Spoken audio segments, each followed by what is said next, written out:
We hope you enjoy this episode of the Modern Divorce Podcast. But first, an important message for our listeners. Hi, this is attorney Billie Tarascio, and my partner Julie and I have created a resource for you if you are representing yourself in family court. No one should go into family court without knowing the basics, and we will teach you everything you need to know at Win Without Law School to represent yourself with confidence. We'll teach you how to get exhibits in, how to draft your pretrial statements, and how to speak to the judge so the judge will listen. We'll teach you how to defend against false accusations and everything you need to know to be an effective advocate, both if you're negotiating or if you're presenting evidence. Don't wait. Go to winwithoutlawschool.com. We can help you. Hello, and welcome to another episode of the Modern Divorce Podcast. I'm your host, Billie Tarascio, family law attorney and owner of Modern Law. And today I am joined by Tracy O'Malley, and we are going to talk about the Enneagram as a tool for communication and conflict resolution. I initially met Tracy when she came in and did a workshop for my entire team on the Enneagram and communication and using the Enneagram as a conflict resolution tool. And I will tell you, some members of my team have called that absolutely life-changing. Tracy works with businesses and families teaching the Enneagram and coaching on the Enneagram. Tracy, welcome to the show. So excited to be here. I'm passionate about what we're going to talk about today. Yeah. So how did you come to first come in contact with the Enneagram? I came into it kicking and screaming. Honestly, I wanted nothing to do with it. I had kind of hit this point in my life post-divorce where I was just angry and I didn't know what to do with all that anger. And my kids were teenagers and they were starting to repeat some of the things that come when you don't know how to emotionally regulate. And the industry, career-wise, I was in was very type A masculine energy, and I was really good at it, but soul-sucking. And I just didn't have anybody model for me what to do next with all of this. I know how to hustle and grind and tough things out and power through, but that clearly wasn't working. On paper it was, but in my soul and in my family home, it was not. And then I had this experience where my dad was diagnosed with cancer. Literally 12 days later, he passed away after diagnosis. And it kind of put things in perspective. I had also just turned 40. We just got through a recession. I was a few years post-divorce, and I was kind of looking at my life like, what the hell am I going to do now? What am I doing? I got a lot of life to live. And so I made a decision to kind of go get a whole new toolbox.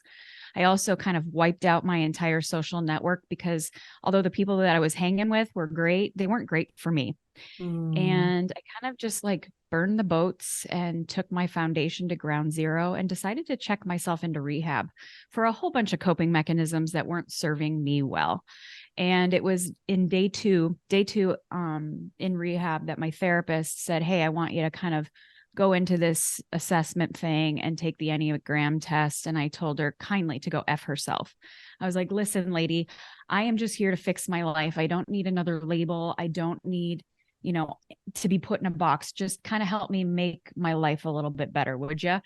And she's wired kind of like you and I. And she's like, my dear, your best thinking has gotten you here. And this might actually help you make more sense of why you are where you're at, might help you look at yourself a little bit differently and help you get out of the box that not only the world has put you in, but you've also put yourself in.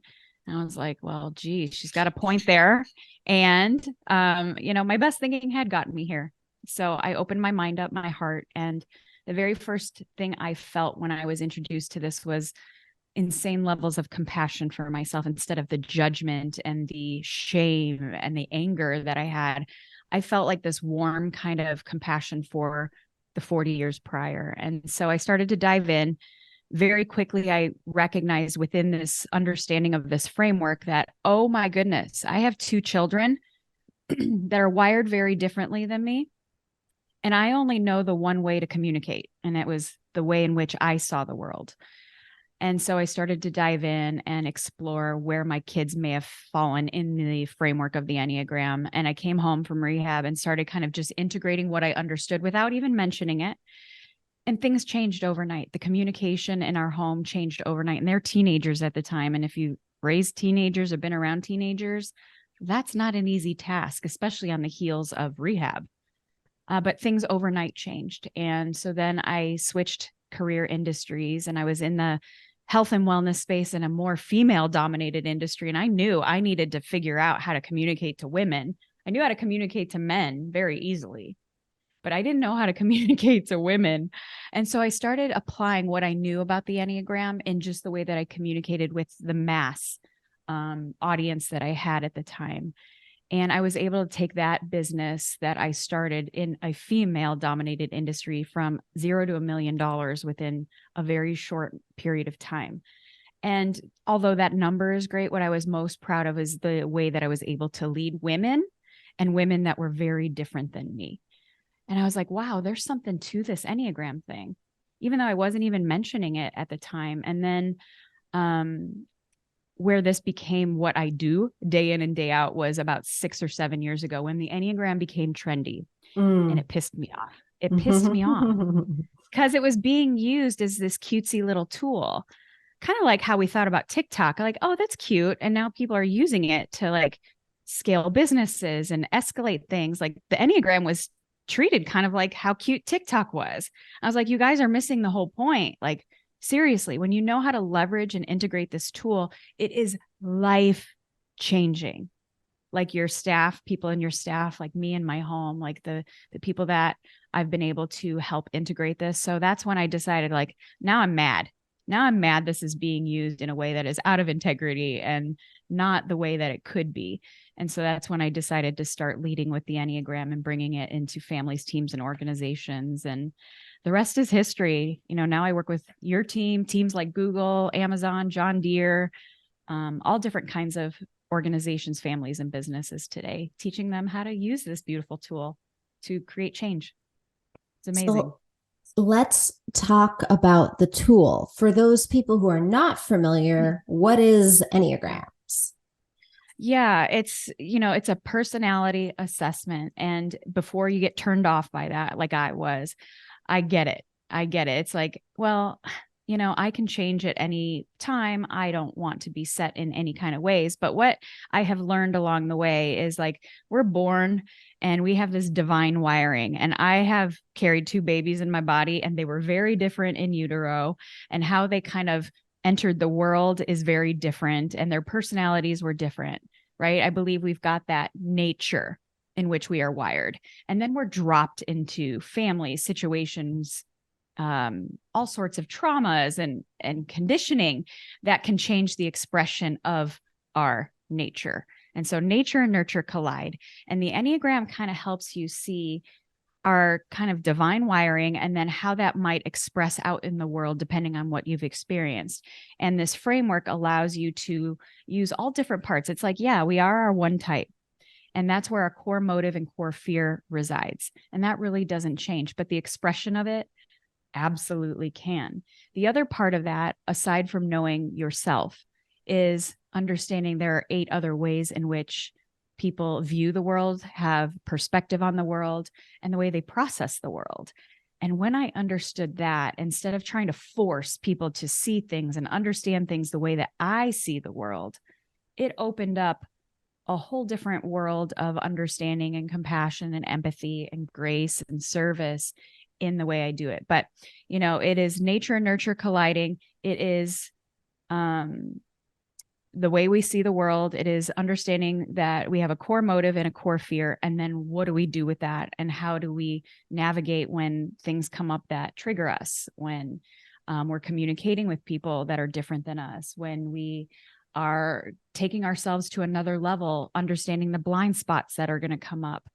It's just a system and just a framework. And when you can use it effectively, you can move through things a lot easier with a lot less wreckage left behind. That's my interpretation of the Enneagram. There are a lot of ways you can geek out on it, but I'm a what's in it for me person. And so that's kind of how I explain what the tool is. That's what's in it for you. Right. It's almost like a cheat code. Like if you're having a Honestly. conflict with somebody, and I'm an 8, you're an 8, we are We are solution driven, like nothing matters but solving the problem and moving on to the next thing. Mm-hmm. And many times when I'm interacting with people who are bringing me problems, they don't want my solution right away. And I know we've heard that, don't solve, don't solve, don't solve. I know we've heard that, but I can't help my instincts. They always get in the way. And so the Enneagram tool really helps like me intentionally approach conflicts or communication issues more intentionally. And I get a better result, which is all that it cares about. Yeah. It's like, okay. And once our ego can get over the fact, because we eights in general love to wear the superhero cape. We're really good at swooping in and we love conflict. Geez, we should all be lawyers. All eights should be lawyers, for crying out loud, because we just love solving conflict and we're not afraid of it. And sometimes we can put that hero cape on too much and not only make people unintentionally feel not understood or seen or heard, but also we actually clip their confidence wings. If they let us help them, then they don't necessarily believe they can do it without us.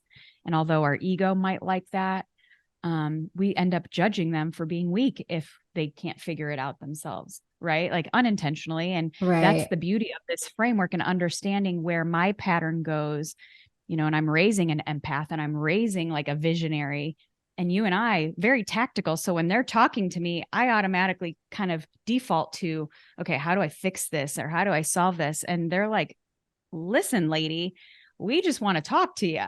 Right. And thank God this gave me permission to pause in understanding and not trying to just make them like me, make them like me, not like me, like care about me, but like make them more like me. Right. Make them behave more like you behave. Yes. And as parents, oh my gosh, we those are our instincts, but at humanity's core desire, I believe, is to be understood. Yes. And valued.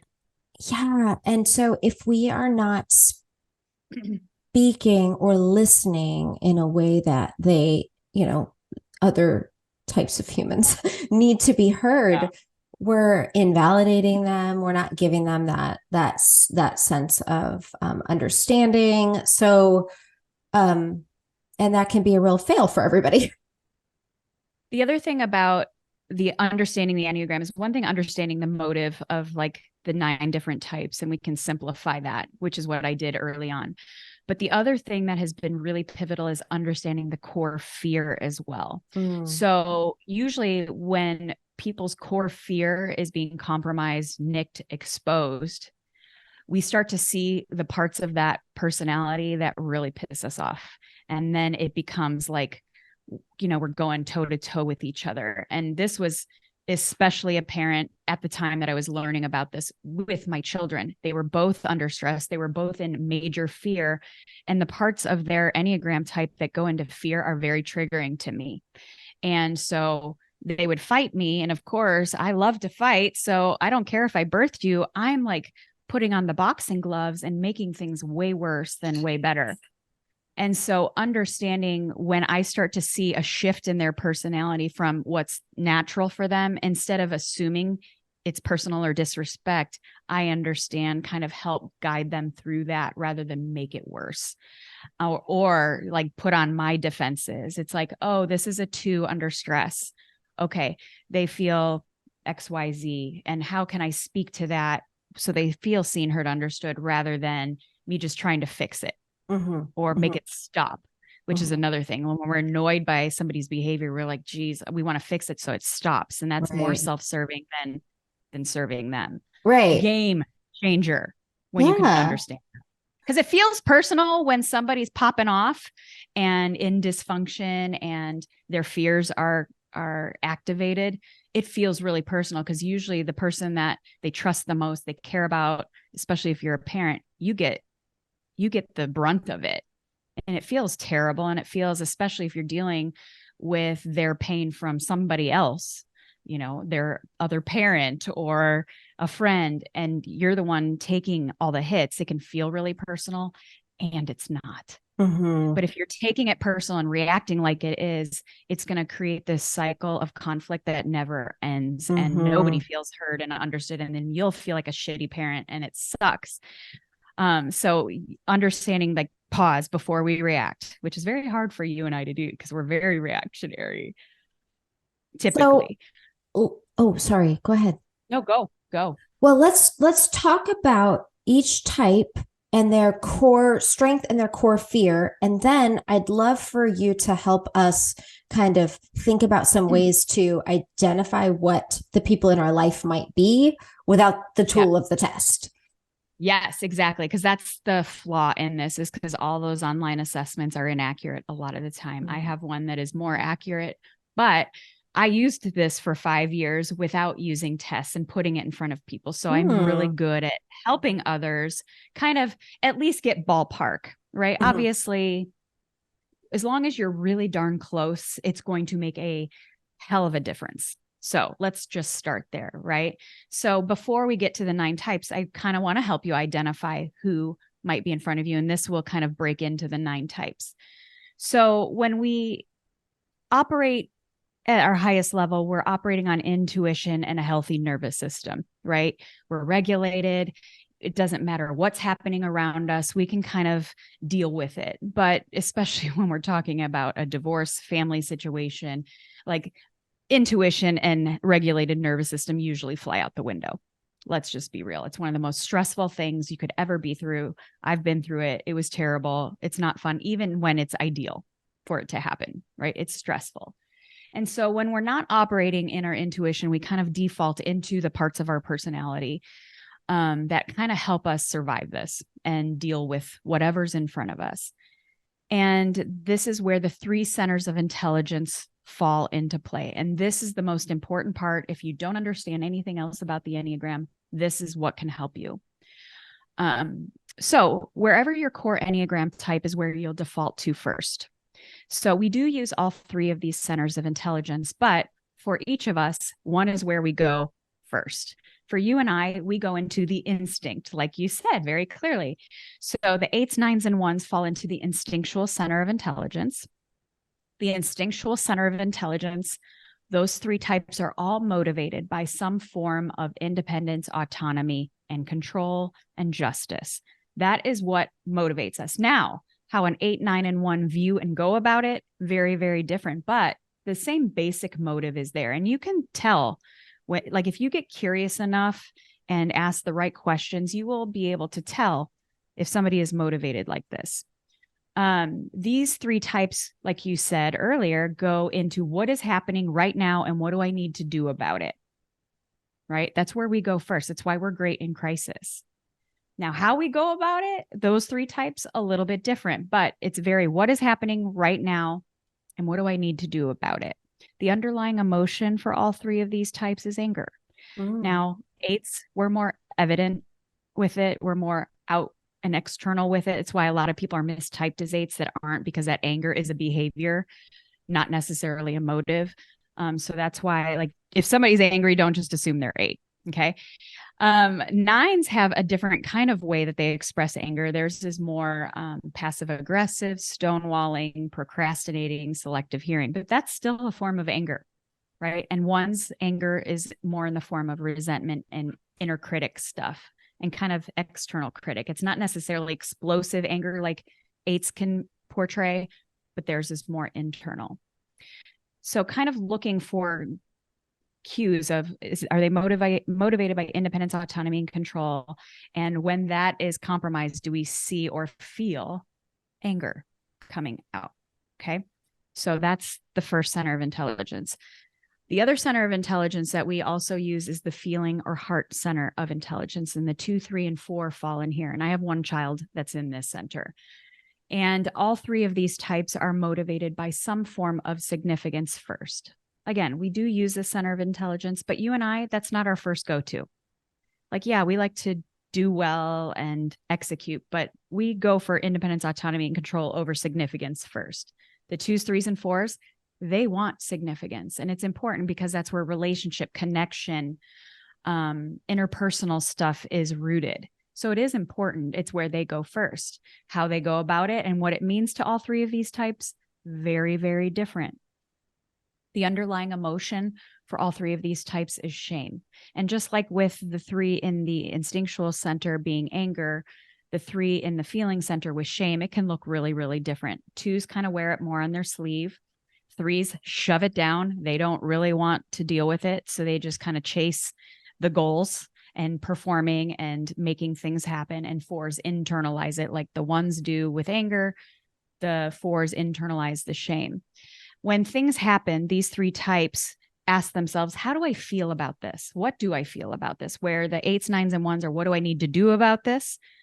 The twos, threes, and fours, what do I feel about this? And that's how they make their decisions. And even though some of those, like the three doesn't maybe show feelings a lot of the time, they feel it. They just may not externalize it. Same thing with their shame.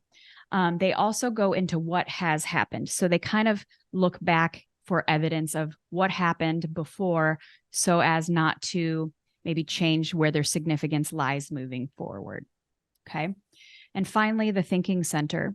These are the 5s, 6s, and 7s. I also have a child in this center. So it's like, oh, this made a heck of a difference in understanding where they go when things are happening. So if you're a 5, 6, or 7, you go into what could happen, futuristic thinking. What do I think about this? Right? Okay, that's why they're great visionaries, strategists, troubleshooters, experts, because they're always forward thinking. They can get into trouble by forward thinking so much by not dealing with what's in front of them sometimes, right? All three of these types are motivated by some form of certainty. Now, what that means to each of these, also very different, but you can tell certainty is the driver here for all three. When that is compromised or they feel like certainty is being rocked or they're not getting their questions answered to have certainty, you will experience fear and anxiety as their underlying emotion. And just like the other three or the other two centers, how they express it or don't express it, also really different. 5s kind of internalize the fear and anxiety. 6s are more external with it typically, and 7s kind of shove it down and move on to something else to kind of quiet that, but it's there.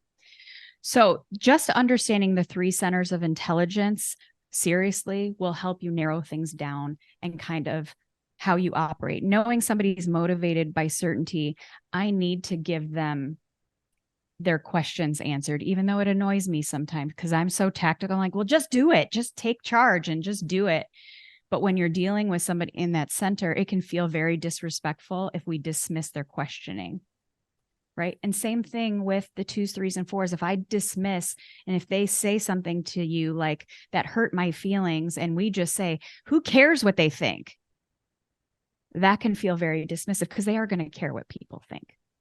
And so just even understanding kind of those centers of intelligence will allow you to be an effective communicator, will allow you to build credibility and trust even with your own children, because you see, like, even though I don't necessarily care what people think about me, this child does. And it doesn't make them weak or immature or a pushover. That's actually their superpower. Right now it's being the kryptonite in their life, but how can I communicate with them in a way that that very thing that is holding them back can become their superpower? And that is the beauty of understanding this. Now we can go into the 9 types if you want, and kind of break it down even further if you want me to take it that far. Yeah, let's do it.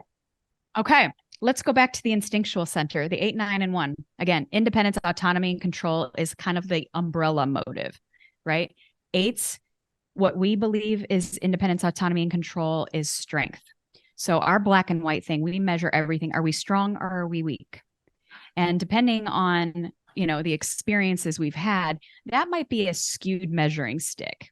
I grew up in a very abusive, alcoholic home. So, I'm already naturally wired to believe that strength gives me independence, autonomy, and control. And then that was modeled for me. And so guess what? I was repeating that pattern, right? So in my work to kind of be the highest version of myself, I had to recalibrate what strength really meant. It's actually vulnerability. It's not power and aggressiveness and domineering, right? So you're going to have to kind of learn like the healthy version of what that means. For the nines, how they go about independence, autonomy, and control is by creating harmony in their environment.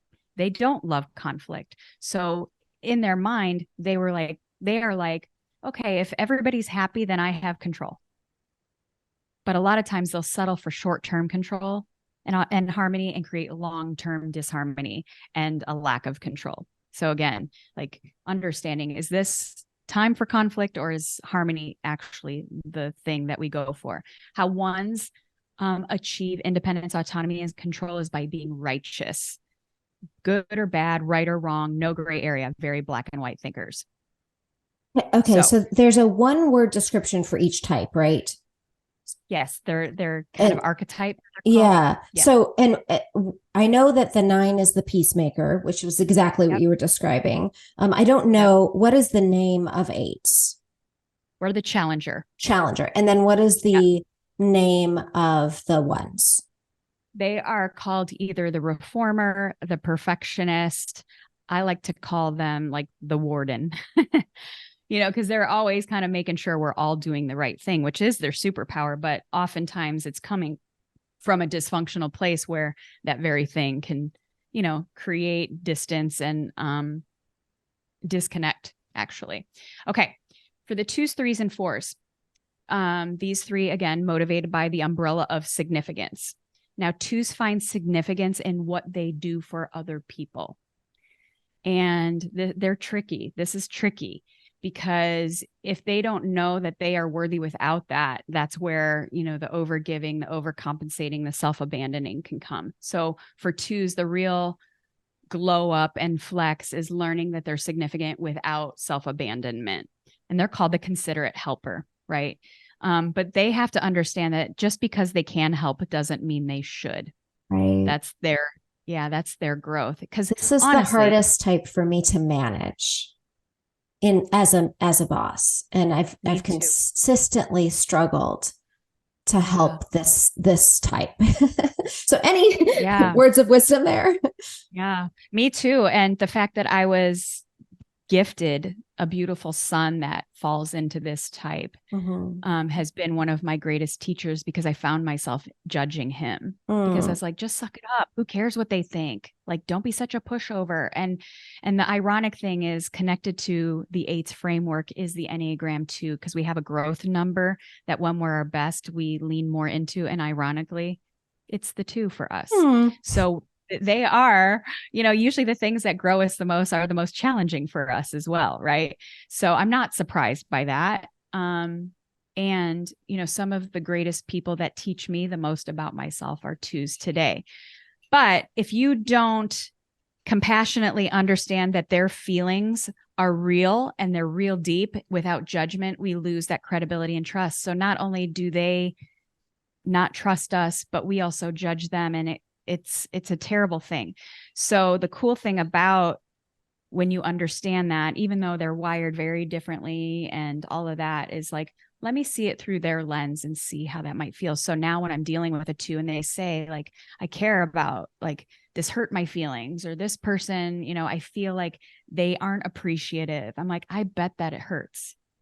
Instead of just saying, don't let that bother you, or, don't do that then. Like, it's like, I bet that hurt. It has to hurt for you. I understand that. And I mean it. I'm not just like being patronizing, and really dropping into, if that was my motive, that would freaking hurt. Right. Right. So again, permission to pause. That's why this whole framework's great. For the 3s, their significance isn't about being loved and appreciated by what they do for others. Theirs is performing, executing, winning. So that's why it can appear like they don't have shame, because they're just always see a goal, hit a goal. That's how they manage their shame, is like, if they feel it, they're like, I don't have time for this. I can't win if I have shame. So let me, create another business, another goal, another thing. And unfortunately, their drive for significance can make people feel like they're a pawn in their life if they're not careful. So the real flex for a 3 is learning to slow down, that their worth is not tied in what they do, what they achieve, or how they appear in the world, but because they are just amazing humans, period, end of story. Something without measurables. threes love measurables to gauge if they are the best and if they are winning. Mm. And so when I'm with a three, they either love me or they hate me, because I won't feed them measurable compliments, because I don't want to feed into that. I don't want to feed into that. And they're like, but did you see what I did? I'm like, your energy is so beautiful. They're like, I can't measure that. Tell me I'm the best. Oh, that's really good, because there's got to be a lot of people, a lot of parents out there with kids who get straight A's. And that's right. That would be the way that they're demonstrating, the kids are demonstrating like their value. And, you don't want them to just be motivated only by grades. So machines. You don't want them to be machines. No. So we want to, and because although threes can make things happen, and they do, and they're high, I mean, we all want to be like that, because seriously, I wish I could put the blinders on like a three can, but it is a very dark, lonely experience sometimes when they get to the end zone or the goal line, and they realize they don't understand even their soul line, and it feels very empty. And so instead of feeling the emptiness, they just move on to the next thing. And usually they are the most prone to burnout of their bodies and their relationships. So how you can help a three is not telling them, oh, slow down, take a break, because they'll be like, you don't get it. You don't get it. It's more like, I think you're amazing just because. Like, they're not going to slow down. Just like a two's going to care about people and what they think. Telling a three to slow down, they're like, disrespect, goodbye, moving on. Okay. Now, so let's talk about this for a minute, because we all see these people who are working incredibly hard. We think they should slow down. How can we best support them besides saying, I love you and see you for who you are and would value you if you slow down? How are we supposed to support them? Well, they're tough. They're a tough nut to crack, because you can imagine if your entire significance is based and you're in dysfunction, right? If you believe that your worth is tied to what you do, what you achieve, or how you appear in the world, it's going to be hard to crack that. Quality time, activities that don't involve an end zone or a measurable, they will be resistant to it, especially if they are in high stress situations. So loving them, not for what they do, not for how they appear. I have lots of really cool threes in my life that are in this metamorphosis of kind of understanding that. And it is super, super, super painful for them. And the hard part is they could be in a shame spiral and you not even know it. And so it is challenging, but compassion and understanding that everything about who they believe they need to be is in what they do. And you just trying to clip that from them makes them feel less understood. So kind of just like try to have more intimate conversations with them. They might be annoyed because it slows them down, but like be very curious that you want to get to know them for them, not for what they can do, what they achieve, or how they appear. Still really hard to crack, especially if they're in stress. Very. Awesome. Okay. Fours, significance.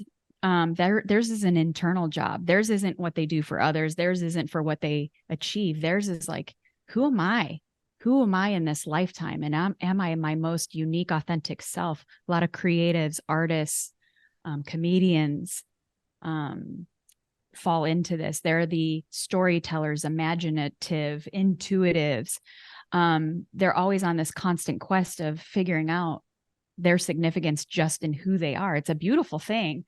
But the problem is they're in this world where comparisonitis kind of takes over. And oftentimes they'll quit before a miracle happens, right? They're like, if they're in their kind of zone, it's amazing. They're highly emotional in the full scope of emotions, which is great because the full human experience is emotional and they can feel all the range of emotions at any given time.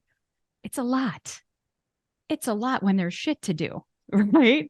And they can get kind of dark and because they feel alive in their emotion, they can be a little dramatic with it. And if you aren't wired that way, we are like, that's just too much for me. And their biggest fear is abandonment. And so their too muchness, they know that can be taken that way. So then they isolate and withdraw. And that's when it can get really, really dark for a four.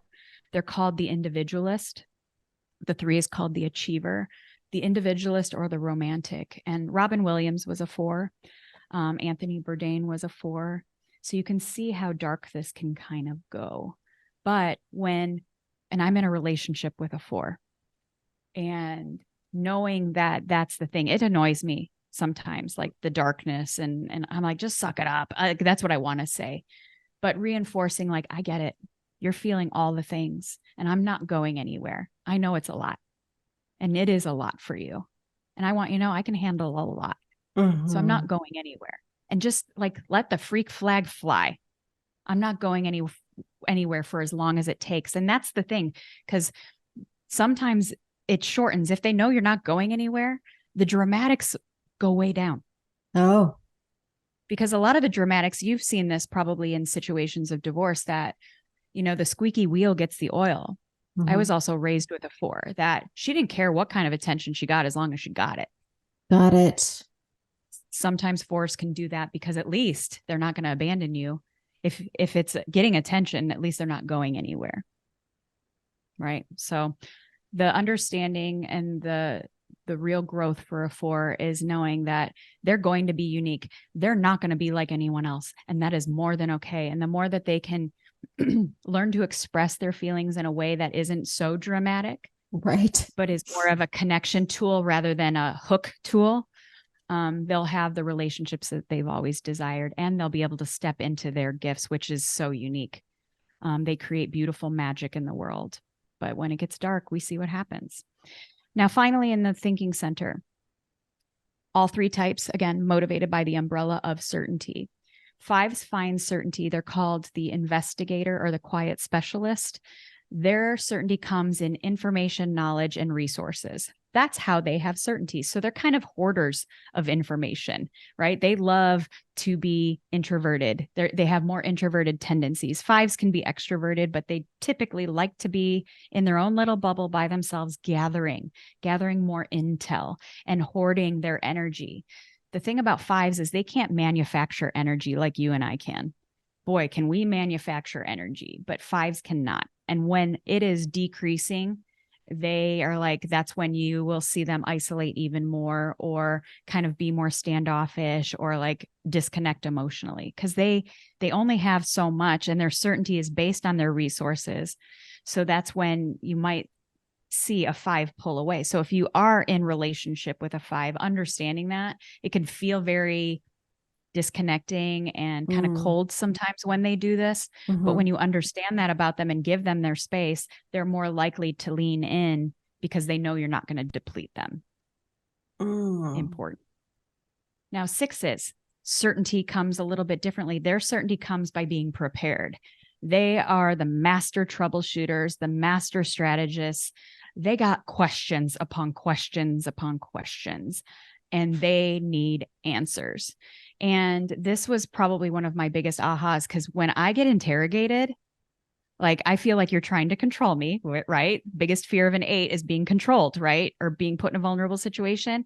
When a 6 comes in hot with their questioning and fire hosing me with interrogation, I'm going to fight you. Before I understood this. Now, when I get the incessant, like, what about this? What about this? What about this? I'm like, okay, I have at least a certainty person here. Now let's figure out if it's a 6. They need to know that worst case scenario is not going to happen. And so the more gentle you can be, one of the things I'll say when I can feel this, I'll be like, listen, I will answer all of your questions, and I will sit here as long as it takes, but we are taking action at the end of the questioning. No matter what, because they can be in the spiral of needing to know that they become paralyzed, right? Sure. They're the loyalist, the loyal skeptic. And so saying, I will sit here as long as it takes and gently answer every question so that you feel certain and safe. And even if you feel like you don't have enough, we're still taking action at the end of this so that you don't stay stuck. But you have to be gentle, because otherwise you can feel disrespectful. Like, they don't, like, 6s might think somebody like you and I don't care about their safety if we're not taking that time. No matter how annoying it can feel to me sometimes, I'm like, I'll put in the front end work to gain long game trust with this person. And when we do that, the incessant questioning starts to let up. But if you're being flippant, the questions are going to get longer, deeper, more. So I'm like, okay, I'll do the front end work here to earn their trust. So they know I do care about their safety, security, and certainty. And we're still going to make shit happen and do something about it.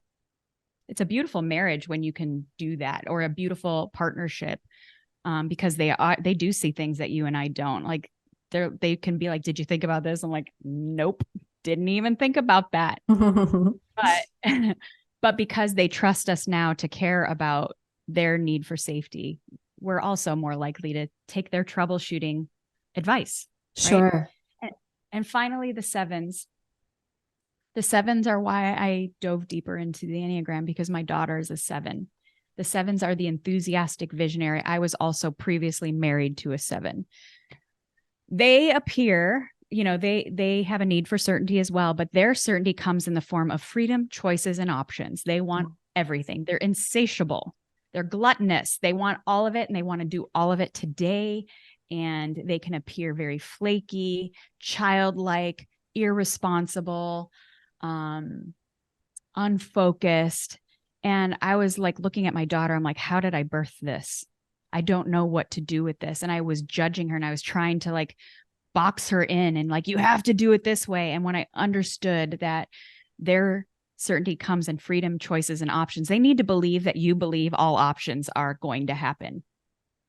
Now, the thing I've learned about sevens is I can be intense as hell with them. Like they're not rattled by my intensity, but I have to be a wordsmith with them.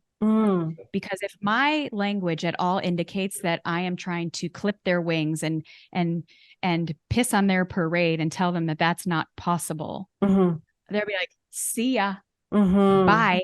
And when it came to my child, that was the last thing I wanted. The last thing I wanted to do was like have my escapist daughter, seek that elsewhere in the world in a dysfunctional way that didn't have her best interests. I wanted to be her safe place. And so I needed to embrace that. Okay, she does need to believe that everything's possible. How can I reframe my wording in a way that, yes, I am your biggest fan and I believe you will do all of the things and all of them are possible for you. Even if in my head, I'm like, how the hell is that possible? But and I do believe that now. Sevens are some of my closest friends. I need that bigger picture, rose-colored look at the world. But because I do harbor that for her and encourage that for her, guess who her number one person is for strategy? Me. Because she gets that I get her. I'm like, yeah, babe, you're going to do all of it. What 2 are you doing right now first? We're going to get to all of it. Promise. Promise. And I will be like cheering you on and like, hell yes. And we'll find fun and adventure in all of it. But let's pick the 2 right now. Sure. That we just execute. So that gives you more freedom and choices down the road. So that's like the love language of the 7 is like, let's do this right now. I know it's not as fun as all the things. Let's do this right now so you can have more freedom, choices, and fun for the long game. And when you speak that and they feel like you get that, it's a beautiful partnership.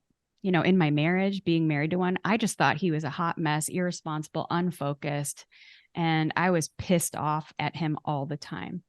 Now, my marriage probably wouldn't have made it anyway, even understanding this, but I probably would have not been an asshole as much, in understanding this. And I might have been able to reframe some things in a way that may have been more helpful.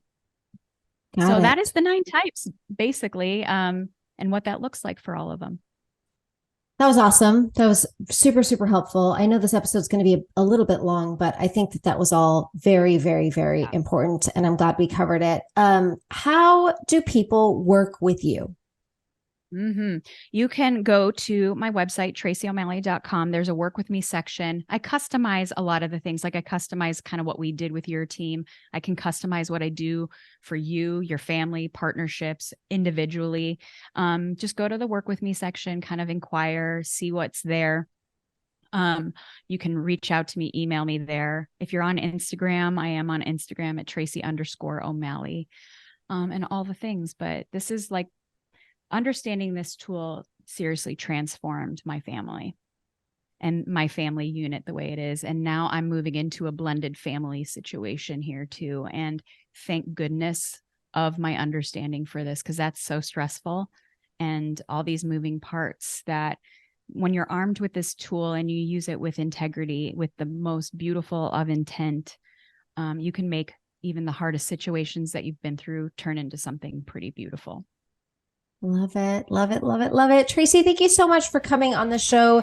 If you all have enjoyed this episode of the Modern Divorce Podcast, please download it, share it with your friends, leave us a review, check out Tracy's socials. I will link to everything in the show notes for sure. Thank you so much, Tracy, and we'll see you soon. My pleasure. Thanks for having me. One consistent theme you'll hear from me, Billie Tarascio, is that we do not believe in a one-size-fits-all solution. That's why at Modern Law, you can find anything you need for your family law case. For the highest stakes litigation cases, we've got experienced family law attorneys who can offer you representation.